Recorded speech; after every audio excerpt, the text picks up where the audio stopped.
Hello summoners, welcome back to another damage comparison video. This one is going to be between Ghost and Hulkbuster. Both of these characters have ridiculously high damage output, but that's not all they have. They also bring in a ton of utility.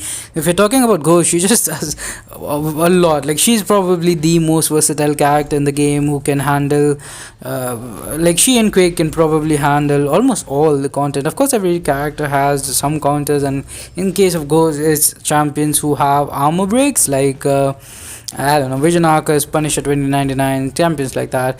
But basically here the playstyle, both of them have kind of similar playstyle, you can say. Like, you want to use as much heavy attacks as possible. With Ghost you can also use a few basic attacks, it's no big deal.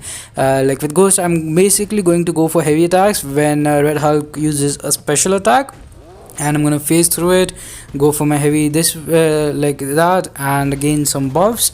Synergies wise, I'm running synergies with both of the characters have powerful synergies, but at the same time, even without synergies, they are solid characters. And I would like to point out that Hulkbuster has insane power control. Like, his power control is pretty underrated in my opinion. Like, when we talk about solid power control characters, people say Magic, people say Doom, but in this 4 minutes 10-second video, I think Red Hulk only used 2 special attacks, 2 SP1s, and only because of Labyrinth Evade and how that messed up my rotation. So the power control on Hulkbuster is kind of insane, which also allows me to basically do more hits in limited amount of. Here the evade thing happened, but like, something I guess some people don't realize is at the end, if you'll see number of hits, Hulkbuster even right now has higher number of hits, even though we're just basically going for heavy attacks. And the reason for that is because when you don't have to bait opponent special, you are saving a bunch of time. And even with Ghost, you don't really have to bait specials. First of all, because you're phasing, you're open, and usually the opponents will throw their specials right away. But even if they don't, I am also running the hood synergy, so I can tank SP3s. To be fair, that will take a little bit of time because of the animation and everything. But coming back to this comparison, as you can see, Hulkbuster is actually winning. I'm not playing I'm playing both the characters kind of well, but at the same time, definitely I'm not Panaman Pete. I'm not a pro Hulkbuster player.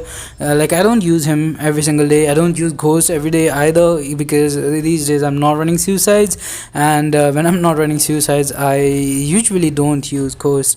Even though, like, even without suicides, she is still a very solid character. But coming back to the point, I say that Hulkbuster's damage output is pretty crazy, which doesn't mean that I'm not saying that Hulkbuster is better than Ghost, because he isn't.